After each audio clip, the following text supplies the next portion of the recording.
তো মজার বিষয় যেটা বলছিলাম সেটা হচ্ছে ধরেন যে বাংলাদেশের টাকা আর রাশিয়ার টাকার মধ্যে তো পার্থক্য আছে।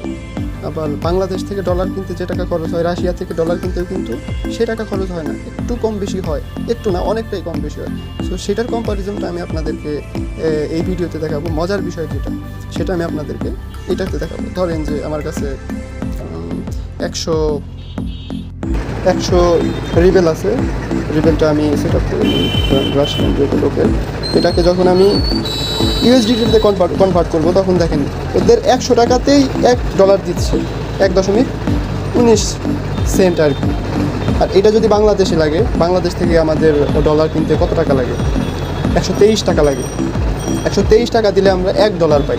সেটাও আমি আপনাদের প্রুফ দিব। ধরেন আমার কাছে 100 টাকা আছে, এটাকে আমি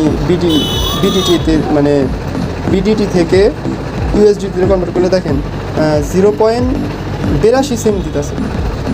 তো মজার বিষয়টা এইটাই যে আমরা যদি বাইরের দেশের কোনো ওয়েবসাইট থেকে কাজ করে আর্ন করি, আর সেটা যদি আমরা কোনো ওয়েব মানি যেখানে সহজে আপনি টাকাটা উত্তোলন করতে পারবেন সেটা ব্যবহার করি, সেকেন্ডের ভিতরে টাকা চলে আসবে। সেকেন্ডের ভিতরে আমরা ক্রিপ্টোকারেন্সি যখন দেখি, তো বিকাশে টাকা আসতে যেরকম সময় লাগে না, টাকা এখান থেকে বের হইতে ওরকম সময় লাগে না।